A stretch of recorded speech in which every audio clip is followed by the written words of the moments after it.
보호법 위반에 은퇴한 검역 탐지견을 실험하고 학대했다면서 이 교수를 동물보호법 위반 혐의로 검찰에 고발했습니다.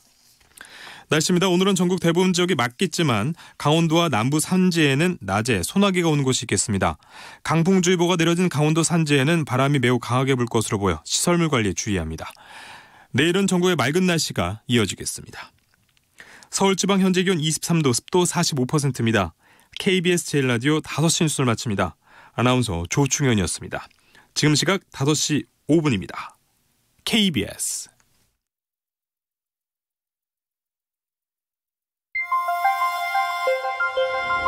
대한민국 중심 채널 KBS 1라디오 Listen, everyone.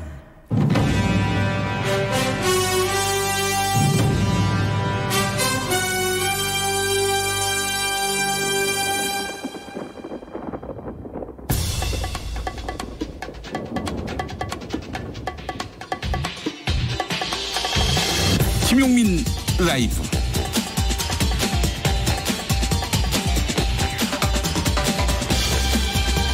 (2019년 5월 21일) 화요일입니다. 안녕하십니까, 김용민입니다.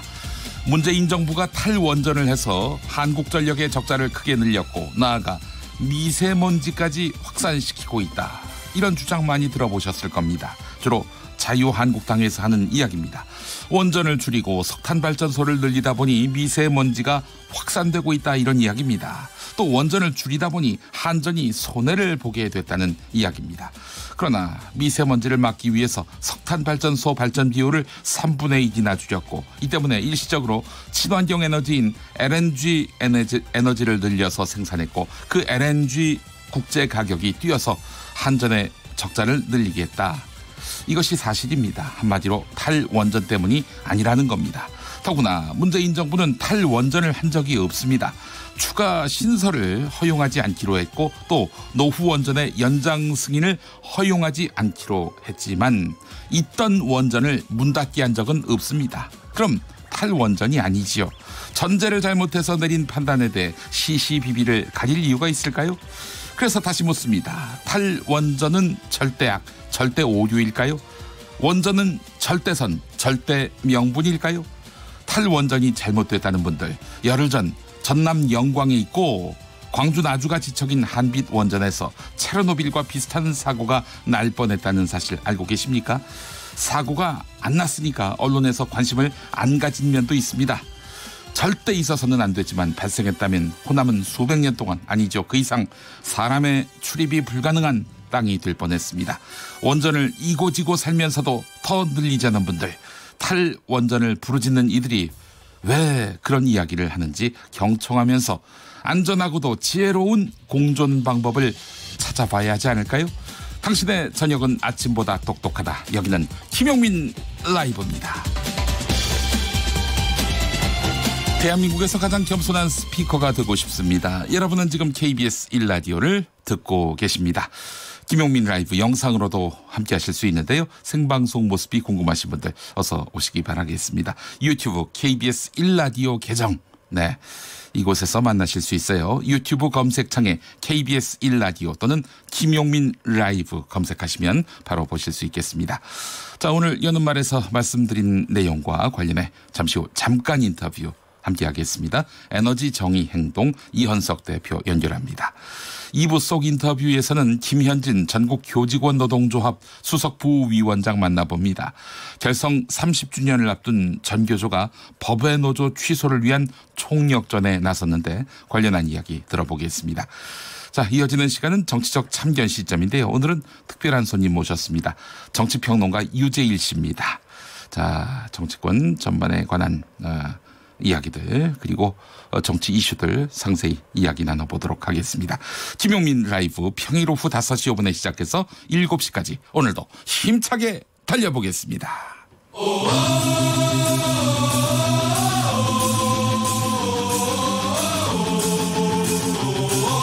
김용민 라이브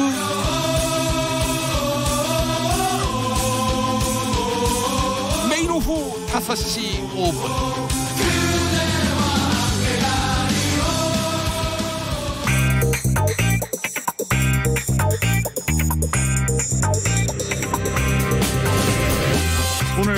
타임라인을 수놓은 말말말 김용민 라이브가 수집해서 들려드립니다. 소리로 듣는 그리고 세상을 읽는 뉴스, 세상의 모든 핫뜨거운 목소리, 그 말말말에 김용민 생각까지 더해서 리뷰합니다. 지금부터 볼륨 업, 귀 쫑긋 핫 소리.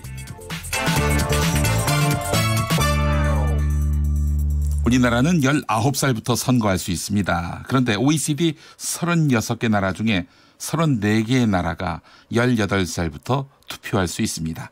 오스트리아는 심지어 16살부터네요. 우리나라 공무원 운전면허 취득은 18살 이상이고 취업 연령은 15세입니다. 그런데 왜 선거만은 19세가 돼야만 가능할까요? 만약 선거를 19살 이상에서 18살 이상으로 바꾸면 학교가 정치화될까봐 자유한국당 걱정이 그렇습니다. 그런데 선거 연령 18살 이상을 추진하고 있는 18세 이상 선거 가능, 이 법안을 추진하고 있는 더불어민주당 국회 행정안전위원회 소속 소병훈 의원은 선거 연령을 하향해도 자유한국당에게 불리할 게 없다, 이렇게 이야기합니다. 얼마 전 일본의 예만 봐도 한국당에게 기회가 될 여지가 있다는 건데요. 소병훈 의원 인터뷰 CBS 라디오 시사잡기 정관용입니다. 일부분입니다. 그렇게 아마 생각하는 것 같습니다. 그렇지만 과거 다른 나라 예를 보더라도 이게 이제 젊은 학생들, 청소년들에게 투표권을 주면 이 학생들이 진보 성향을 가지고 있다. 그래서 어쩌면 그 개혁적인 정당 후보에게 줄 것이다. 그렇지만 지난번 언젠가요? 일본에서 그 선거 연령을 조정을 해서 투표를 한 적이 있는데 그 당시에 보면 오히려 자민당에게 더 많은 훨씬 많은 그 지지표가 간 걸로 제가 기억하고 있습니다. 그래서 요즘 또 우리 20대들의 어떤 이 정부에 대한 비판 굉장히 고조됐다고 그러지 않습니까? 그렇습니다. 뭐 그런 걸로 봐서는 꼭 유불리를 말할 수 없겠는데요. 어쩌면 요즘 그 학생들하고 대화를 하다 보면 정치적인 이념 이런 것보다는 자기들 세대가 요구하는 이런 그 사항들이 많은데 그런 것이 전혀 반영이 되지 않는다. 그런 것 때문에도 더 많이 그 관심을 갖는. 김용민 라이브. 고염호석 씨, 삼성에서 노동조합 활동을 하다가 회사에 의해서 억압당하자 스스로 목숨을 끊었습니다. 이쯤 되면 경찰은 삼성에서 부당 노동 행위를 한 것은 없는지 살펴야 하지 않겠습니까? 그런데 경찰은 유족보다 삼성한테 사망 사실을 먼저 알렸습니다. 이 경찰인가 삼성 노무팀인가? 뭐 사실 큰 차이가 없었습니다. 삼성 노무팀과 경찰이요. 경찰이 삼성으로부터 1,000만 원을 받았어요. 정보경찰 얘기하는 겁니다. 경찰은 재판정에서 왜 노조 윗선은 처벌하지 않는가라면서 판사한테 분통을 터뜨렸다고 하는데요. 삼성에게 그 정보경찰들 참 고마운 존재지요. 삼성은 법률 컨설턴트라는 명목으로 이 정보경찰의 재취업의 길을 열어줍니다. 삼성에 입사시켰다 이 말입니다. 그리고 이 법률 컨설턴트를 노동조합원 사찰에 동원합니다. 세계 1등 노무관리기업의 민낯 KBS 1라디오 김경래의 최강시사 인터뷰에서 폭로됐습니다. 민주노총 금속노조 삼성전자 서비스지회 오기형 정책위원 인터뷰 들어보시죠. 표면적으로는 블랙 컨슈머, 그러니까 진상 고객들 대응하는 거다 이렇게 이야기를 하는데 진행되고 있는 재판에서 확인됐던 것들을 법률 컨설턴트를 통해서 한편에서는 노조의 쟁의행위를 대응하고 다른 한편에서는 마치 이게 형사과에서 수사하듯이 조합원들의 비리를 수사하는 역할을 하는 거죠. 그리고 지금 그 알려지지 않은 것들 중에 지금 재판에서 나오고 있는 정보에는 1990년에 이건희 회장이 경찰대 사람을 채용해라 이런 지시가 있었다고 하고요. 서면 증거 제출이 된 건데 그래서 지금 그룹에만 지금 17명 말씀하신 거는 삼성전자 서비스만 그렇죠. 그런데 서비스 말고 미래전략실에 12명이 근무하고 있다. 이런 삼성이 작성한 문건이 나왔어요. 미래전략실 지금은 뭐 이제 사업지원 TF로 바뀌긴 했지만은 TF에 그 예전에 미전실 시절에 작성한 문건이 나왔어요. 그 12명이 당시에 근무하고 있었다. 경찰대 출신이 그런 문건들이 법원에 제출이 됐다. 이 사건의 몸통에 있는 강경훈 부사장님도 경찰대 출신이시고. 그렇죠. 김용민 라이브. 보수 야당은 최저임금 인상의 속도를 조절해야 한다 이러면서 주 52시간제 역시 모든 직장에 다 일률적으로 적용하면 안 된다. 특례업종을 인정해야 한다. 이렇게 목소리를 높이고 있습니다. 이혜훈 바른미래당 의원의 주장이 그러합니다. 반면에 여당은 최저임금 인상과 주 52시간 제도에 있어서 차별을 둔다. 그런데 그렇게 예외를 두면 제도는 껍데기만 남을 수 있다. 이러면서 반대합니다. 신경민 더불어민주당 의원 반박이 그렇습니다. MBC 라디오 시민보의 시선집중 토론 들어보시죠. 아니 당연히 단기적인 예. 처방으로서는 지금 예. 문제가 되는 최저임금의 과속 인상 이런 부분들을 이제 속도 조절을 해야죠.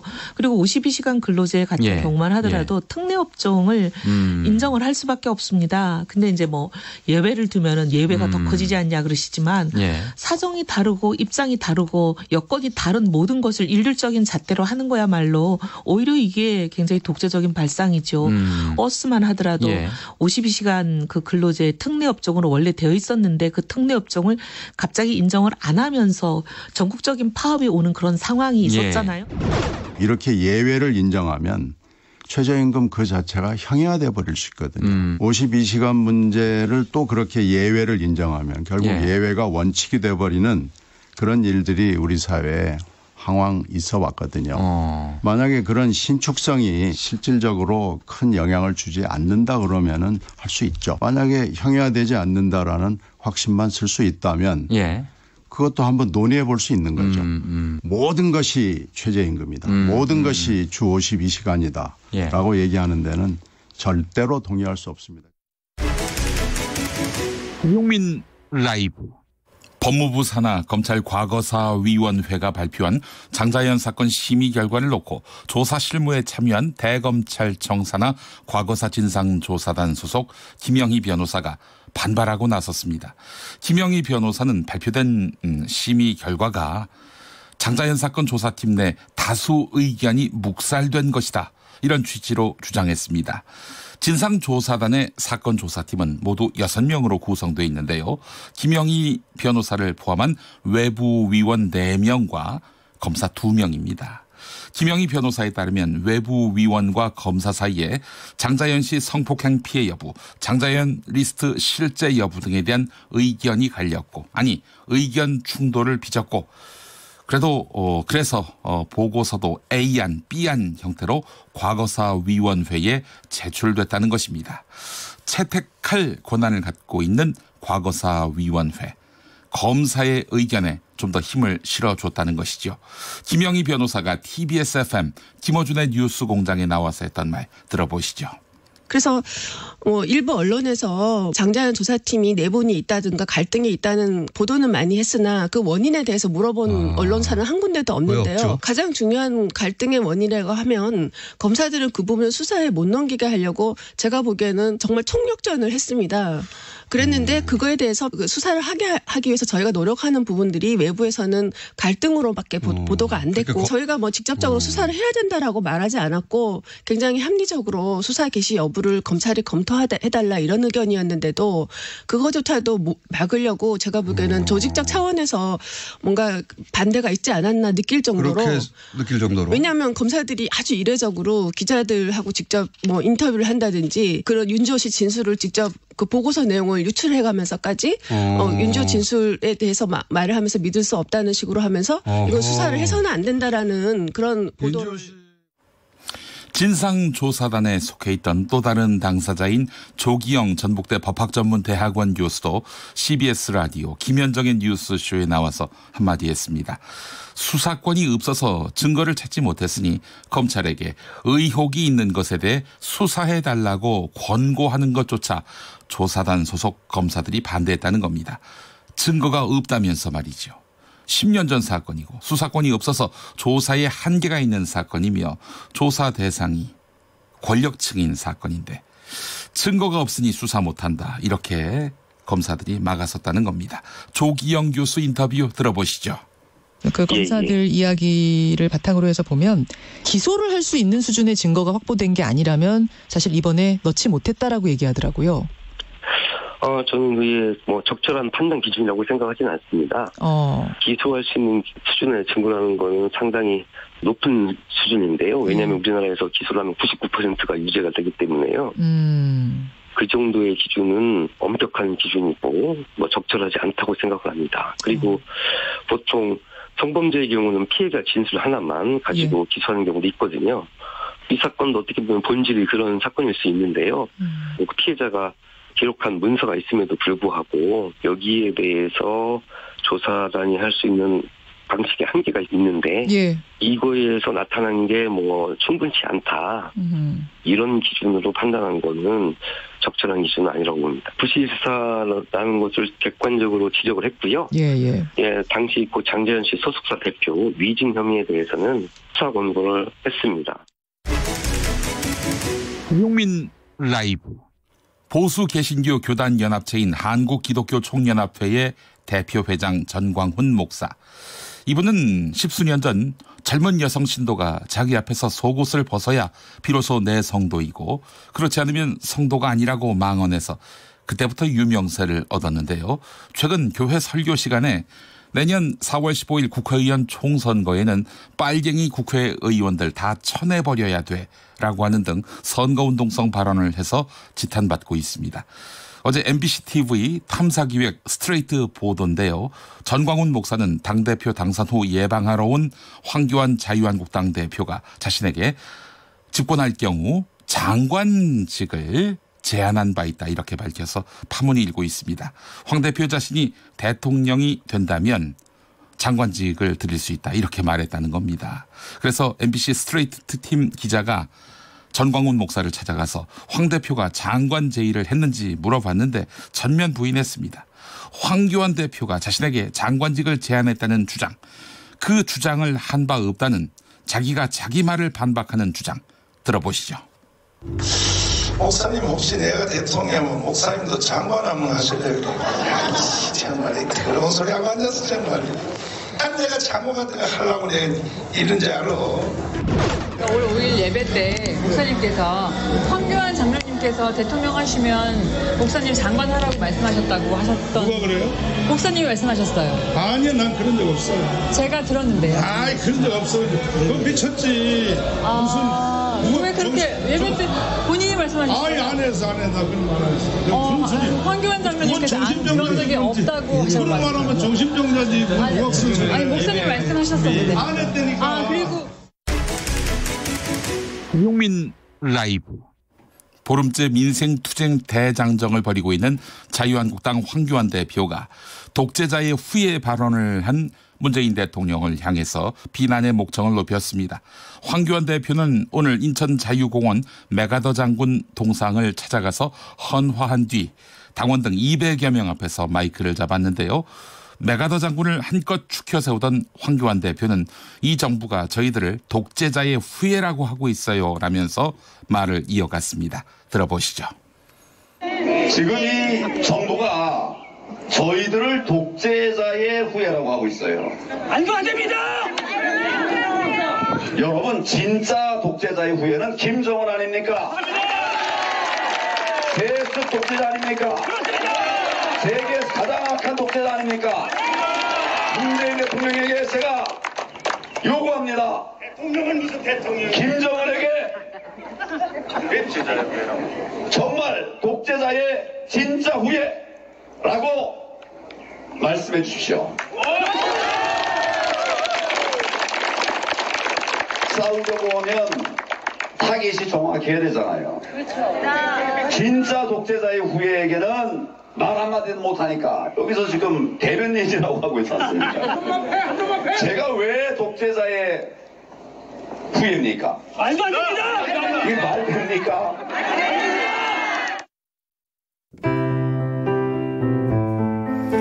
루퍼스 웨인라이트의 할렐루야 듣겠습니다. 목사님. 네, 목사님께 헌정합니다. That David played and it pleased the Lord, but you don't really care for music, do you? It goes like this, the fourth, the fifth, the minor fall, the major lift, the baffled king composing hallelujah.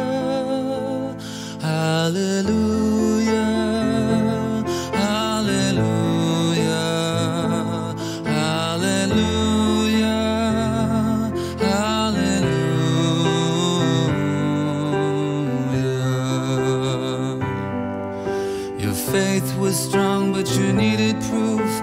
You saw her bathing on the roof, her beauty and the moonlight overthrew you. She tied you to a kitchen chair, she broke your throne, she cut your hair, and from your lips she drew the hallelujah, hallelujah, hallelujah, hallelujah, hallelujah.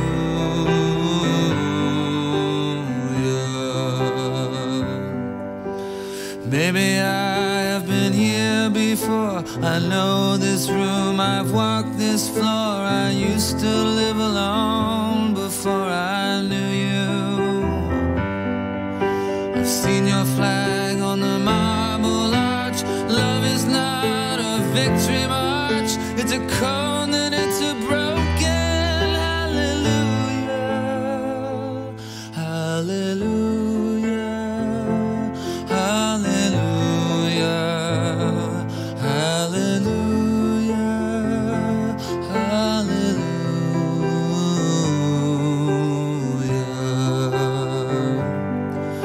There was a time. 김용민 라이브 함께하고 계십니다. 예, 노래 좋네요. 예.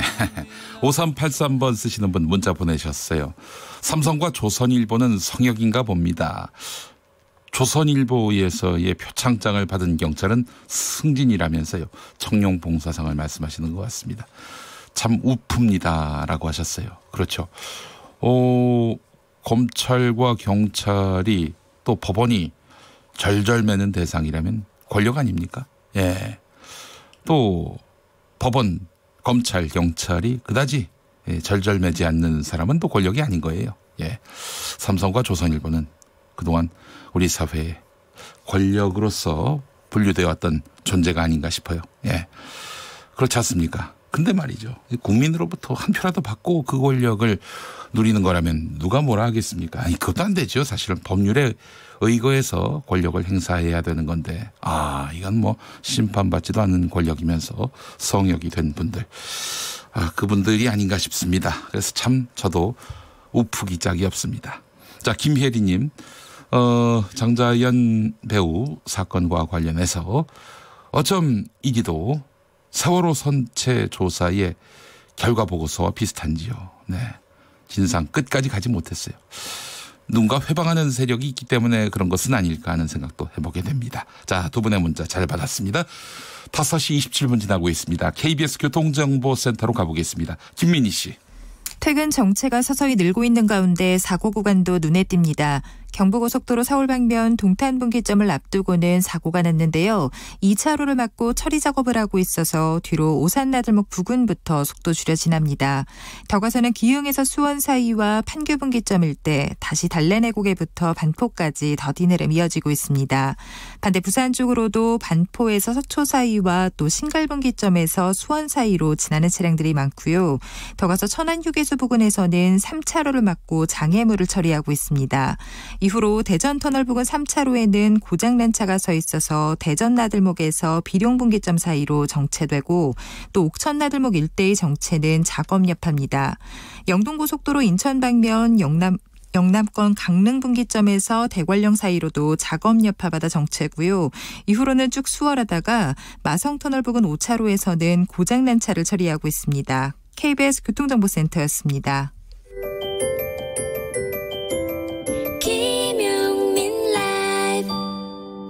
잠깐 인터뷰 이어가겠습니다. 오늘 여는 말에서도 제가 언급했습니다마는 지난 10일 한빛 원전 1호기에서 큰 사고가 날 뻔했습니다.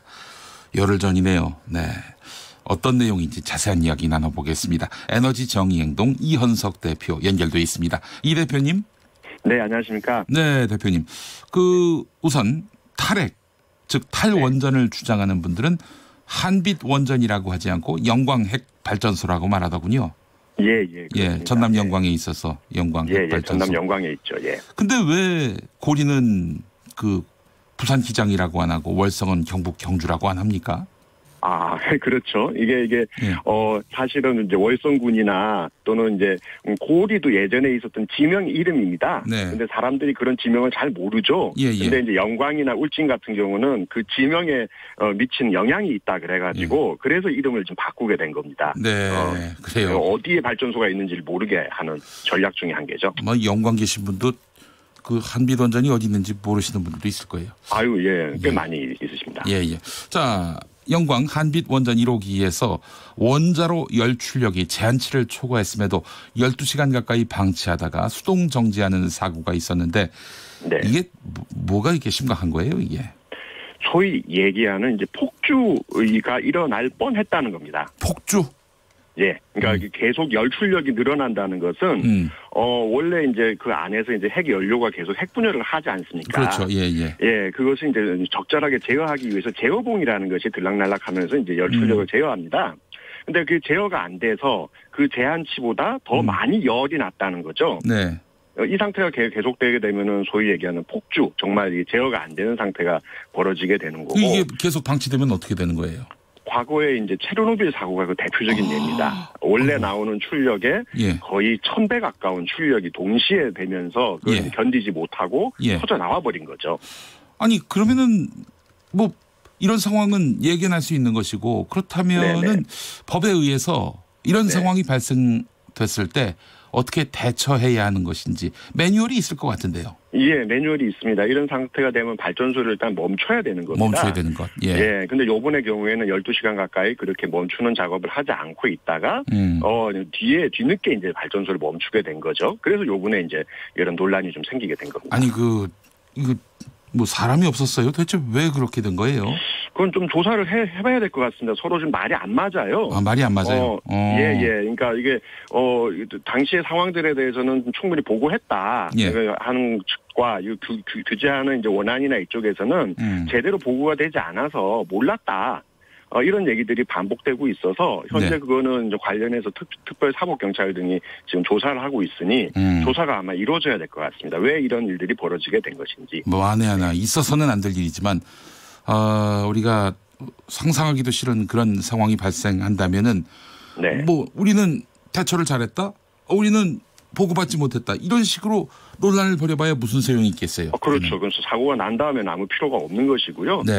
그런 면들에서는 천만다행으로 이것이 이제 잠시 그렇게 출력이 올라갔다가 이제 바로 이제 출력이 다시 이제 거의 0에 가깝게 떨어졌다는 것인데 그런 면에서는 정말 다행했던 일인 거죠. 하지만 지가 알아서 올라갔다 내려간 거예요? 그것도 왜 갑자기 올라갔다 떨어지게 됐는지 이런 것들도 지금 이제 나와 있는 정보만 갖고는 충분치 않습니다. 어쨌든 중간에 제어봉을 다시 넣고 이런 과정들을 통해서 한 2분에서 3분 사이에 출력이 다시 떨어졌다라고 하는 것이 지금 현재 한수원의 설명입니다. 한수원, 그러니까 한국수력원자력 같은 경우 한빛원전 1호기의 경우 모든 안전 설비가 정상 상태를 유지했다. 체르노빌 원전과 같은 출력 폭주는 일어날 수 없다. 이렇게 이야기를 했는데 이런 입장 표명에 대해서 어떻게 생각하세요? 틀린 말은 아닙니다. 이제 체르노빌 같은 경우는 시험을 하기 위해서 안정장치를 끄고 있는 상태에서 실험을 했던 거거든요. 그러다가 이제 폭주가 일어난 것이고요. 지금까지 밝혀진 것으로는 안전장치는 문제가 없었다는 것으로 드러났기 때문에 그거 자체는 뭐 아예 틀린 말은 아닙니다. 하지만 어쨌든 출력이 갑자기 급증하는 일이 생겼고 문제는 이 작업을 했던 사람이 이 기본적인 면허가 없는 무면허 지금 작업자가 이걸 했다는 거거든요. 근데 이제 이거를 이제 뭐 면허가 없더라도 이런 작업을 할 수는 있도록 법에 돼 있습니다. 다만 단서가 달려 있죠. 감독자가 제대로 감독을 하면은 할 수도 있다라고 돼 있는데 이것도 서로 증언이 엇갈리고 있습니다. 지시를 받아서 했느냐, 그렇지 않고 그냥 한 거냐.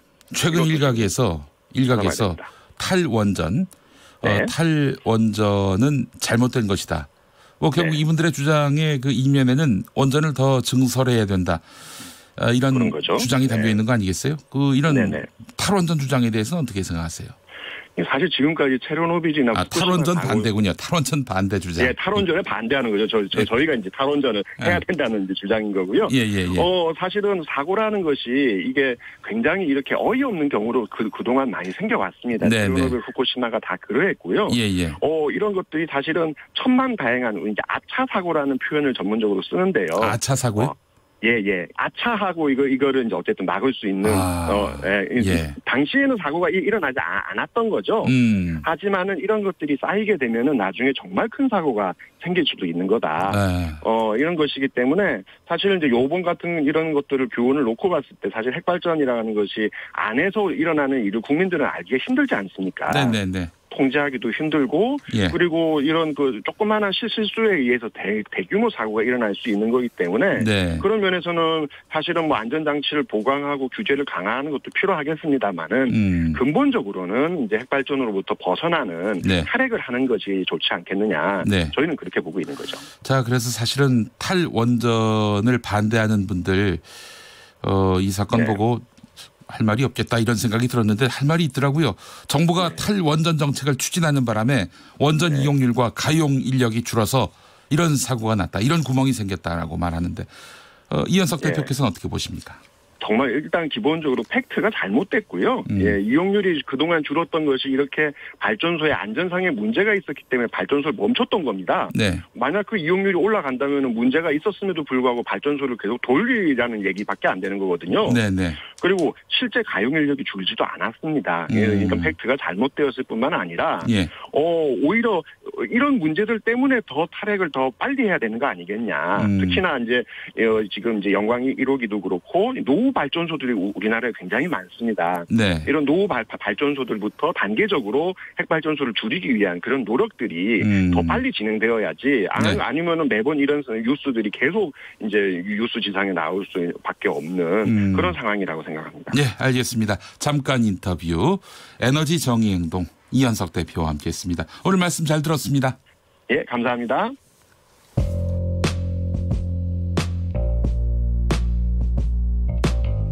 당신의 저녁은 아침보다 똑똑하다.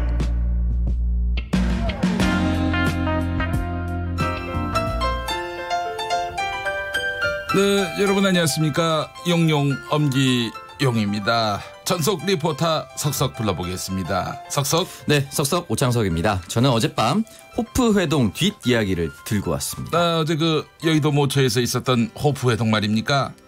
어땠습니까? 네, 안주는 한치였습니다. 한치.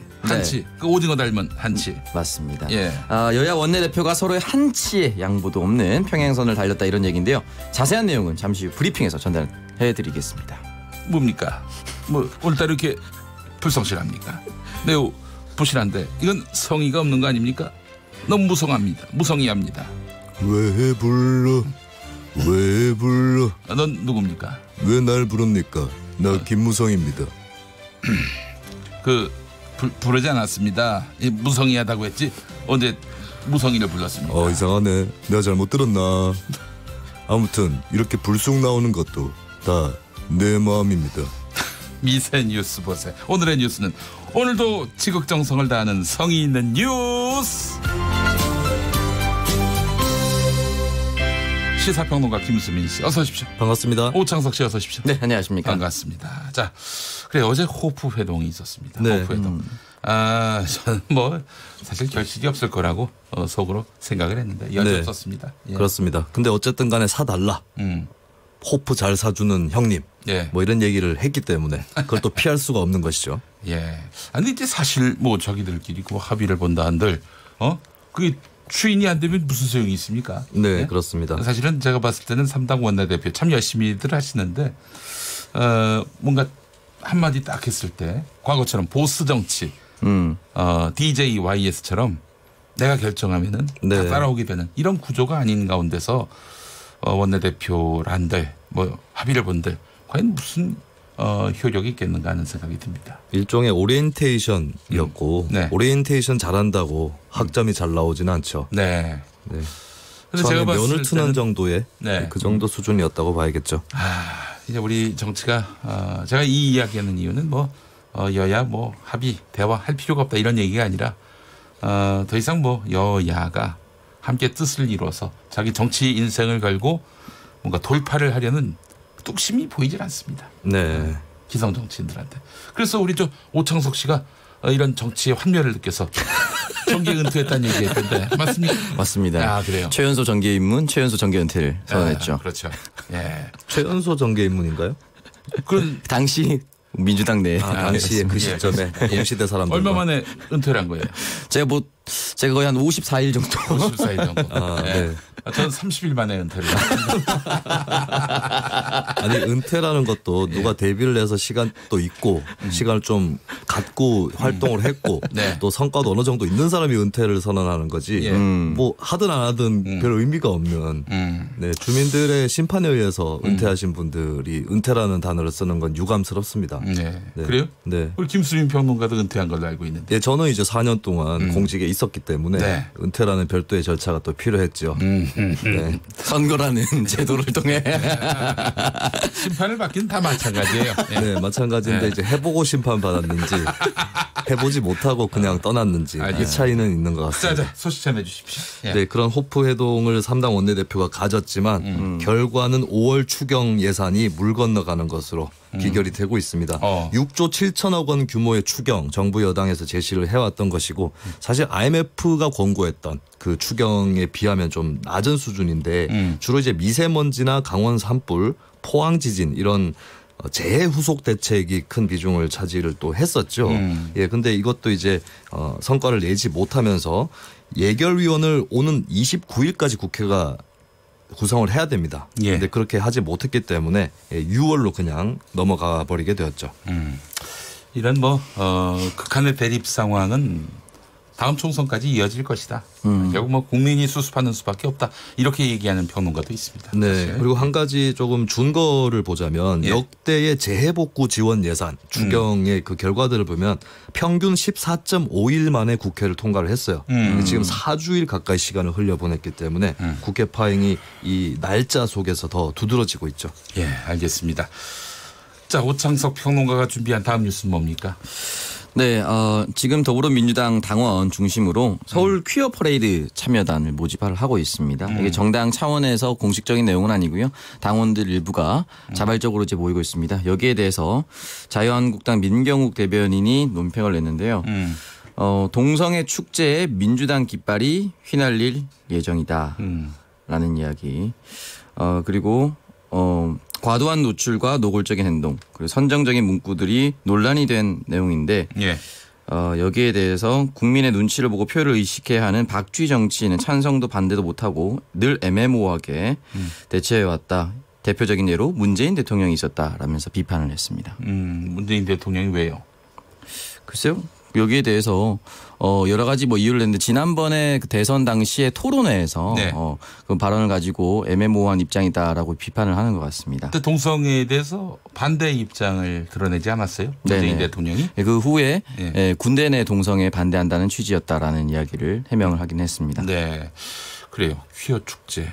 퀴어 축제는 전 세계적으로 열리는 성소수자 문화와 인권 축제로 알려져 있고 그 미국 대사관도 말이죠. 네네. 미국 대사관도 퀴어 축제에 대해서 참여를 했습니다. 예, 지지하는 또 입장이고요. 예, 미국 연방 대법원이 동성 결혼을 합법화한 2015년부터 미국 대사관이 퀴어 문화 축제 부스에 참여하고 있는데요. 전임 마크 리퍼트 주한대사 그리고 그렇죠. 해리 해리스 미 대사도 역시 이 축제에 참석을 했습니다. 그 리퍼트 주한 미국 대사가 그 피습당한 미국 대사죠. 네, 피습당했지만 피습당해서 병원에 입원했을 때 그때 보수 개신교 교단 인사들이 막 그 앞에서 부채춤 추고 또 심지어는 개고기를 갖다 바치고 그랬었어요. 빨리 회복되시라고. 그만큼 또 극진하게 또 리퍼트 대사의 회복을 기대했는데 그게 회복을 위해서 하는 건가요? 아니면 약간 먹이는 병을 주는 거죠? 아니 그게 아니라 일단 그분들의 그 진심은 그 한미 관계,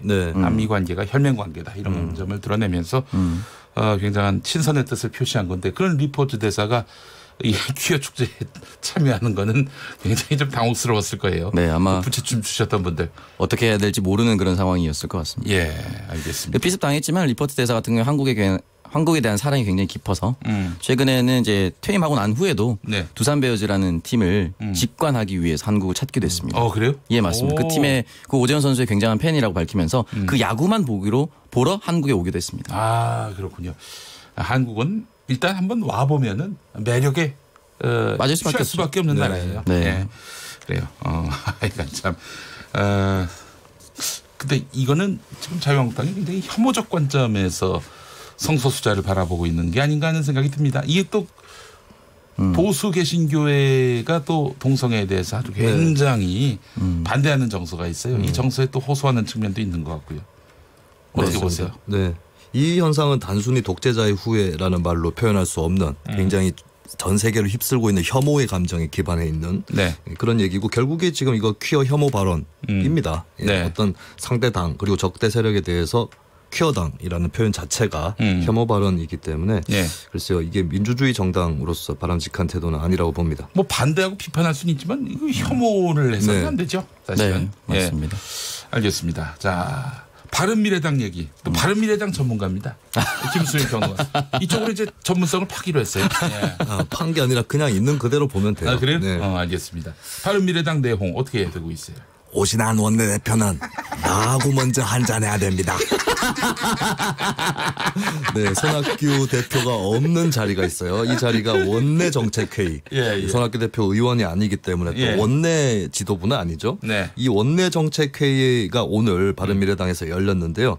여기서는 이제 손학규 대표 없는 사이에 하태경 의원 등과 최입의 신임 정책위의장 간의 설전이 있었습니다. 그래요? 네, 하태경 의원은 이제 그 최입의 정책위의장은 손학규 대표의 신임을 받아서 정책위의장이 됐는데 사실은 이제 바른정당 계열 출신 의원들은 그것을 좀 반발하고 있는 분위기죠. 그래서 동료 의원들에게 인정받지 못하고 원내대표에게 승인받지 못한 불명예스러운 임명이 됐다라고 하태경 의원이 포문을 열었습니다.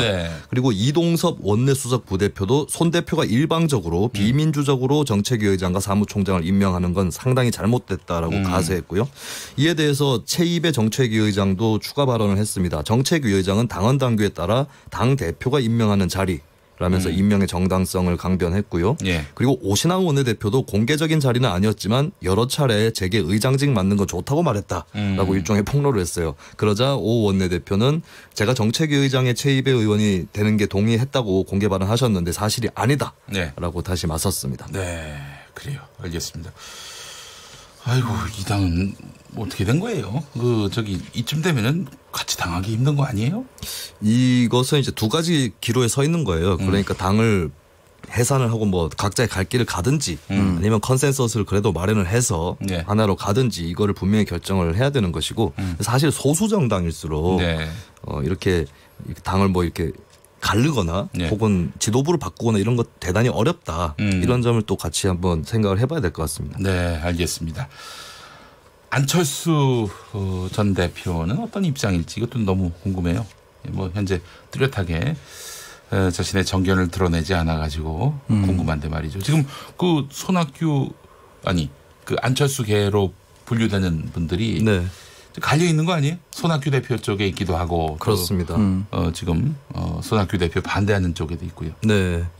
단일한 대우를 이루고 있지 않고 이를테면은 뭐 이동섭 의원이라든지 이태규 의원 이런 쪽은 유승민계와 함께 움직이고 있는 편이고 사이에 이제 권은희 의원이라든가 이런 부류가 사이에 끼어 있고 거꾸로 이제 최입의 정책위의장이나 김관영 전 원내대표도 사실은 예전에 안철수 전 대표랑 가까웠던 편입니다. 얼마 전에 그 최입의 의원도 나왔는데 김용민 라이브에 이분은 뭐 여전히 그 안철수 전 대표와 가까운 그 사이임을 숨기질 않아요. 네, 그렇습니다.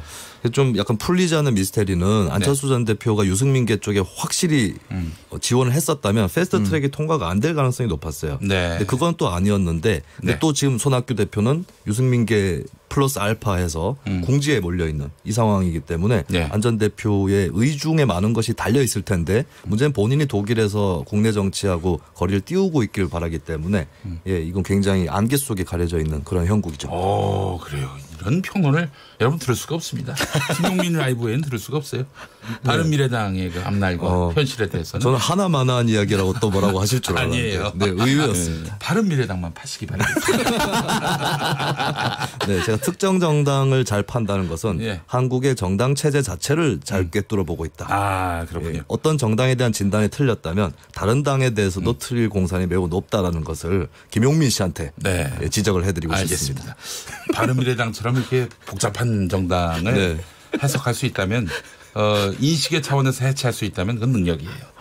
앞으로 그쪽만 파시길 바라겠습니다. 아니 그나저나 그쪽만 파지 않겠습니다. 자 그러면 단언컨대 어떻게 됩니까? 바른미래당 내년 네. 총선까지 이 간판 그대로 갑니까? 자강합니까? 단언컨대요. 네, 단언컨대. 거기까지 나가줘야죠. 이런 단언을 요구하는 예. 평론은 예. 이 시대의 적폐가 아닌가라는 생각. 마지막에 점집 평론이 되고 있어요 지금. 점괘를 지금 달라고 해서. 김수인 평론가가 모르는데 이 시대는 그걸 요구하고 있습니다. 단언컨대. 자의적인 판단이신 거고.